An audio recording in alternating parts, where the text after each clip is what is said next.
আসসালামু আলাইকুম বন্ধুরা, আজ আপনাদের সামনে আমি নতুন একটি ভিডিও নিয়ে আসলাম। সেটা হলো টেলিটক সিমে কীভাবে মিনিট প্যাক কিনবেন।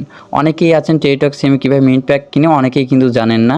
অ্যাকচুয়ালি যারা জানেন না টেলিটক সিমে কীভাবে মিনিট প্যাক কিনবেন, তাহলে এই ভিডিওটি সম্পূর্ণ আপনার জন্য। তো বন্ধুরা চলুন ভিডিওটি শুরু করা যাক। প্রথমে আপনি আপনার ডায়াল প্যাডে যাবেন। তা আমি আমার ফোনে ডায়াল প্যাডে যাচ্ছি। যাওয়ার পর বন্ধুরা এখানে ডায়াল প্যাডে আবার একটি ক্লিক করবেন। তা আমি ক্লিক করলাম। ক্লিক করার পর বন্ধুরা আপনাকে কিন্তু টেলিটক সিমে আপনাকে মিনিট প্যাক কিনতে হলে আপনাকে ডায়াল করতে হবে *111# দিয়ে কল অপশনে ক্লিক করবেন। তো বন্ধুরা আপনাকে ডায়াল করতে হলে আপনাকে কিন্তু ডায়াল করতে হবে *111# দিয়ে কল অপশনে ক্লিক করবেন। তো আমি কল অপশনে ক্লিক করলাম। ক্লিক করার পর বন্ধুরা এখানে দেখুন 7 নম্বর অপশনে মিনিট প্যাকস। তো 7 নম্বর অপশনে এখান থেকে সিলেক্ট করে দিবেন। তো আমি সিলেক্ট করে দিচ্ছি। সিলেক্ট করার পর বন্ধুরা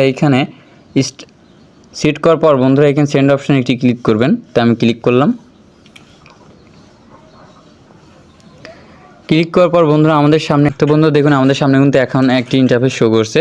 তো বন্ধুরা এখানে দেখুন 1 নম্বর অপশন দেখুন 23 মিনিট 3 দিন 15 টাকা। 2 নম্বর অপশন দেখুন 53 মিনিট 3 দিন 34 টাকা। এবং 3 নম্বর অপশন দেখুন 143 মিনিট 7 দিন 91 টাকা। তো বন্ধুরা এর মধ্যে থেকে আপনার যেটা ইচ্ছা আপনি সেটা নিতে পারেন। তো আজ আপনাদের 2 নম্বর অপশনে এটা 53 মিনিট 3 দিন 34 টাকা। এটা কীভাবে নেবেন, তো এটা নেওয়ার জন্য 2 নম্বর অপশন তুলে দিবেন। তো আমি তুলে দিলাম। দেওয়ার পর বন্ধুরা সেন্ড অপশনে ক্লিক করলে কিন্তু আপনাদের ফোনে চলে আসবে। তো বন্ধুরা এটা আমি নিতে চাচ্ছি না, আপনি যদি নিতে চান তাহলে অবশ্যই 2 নম্বর অপশন থেকে সেন্ড করবেন। তো বন্ধুরা আমাদের ভিডিওটি যদি আপনার কাছে ভালো লেগে থাকে অবশ্যই তাহলে একটি লাইক, কমেন্ট, শেয়ার এবং সাবস্ক্রাইব করবেন। দেখা হচ্ছে নতুন একটি ভিডিও নিয়ে। সঙ্গে ধন্যবাদ সবাইকে।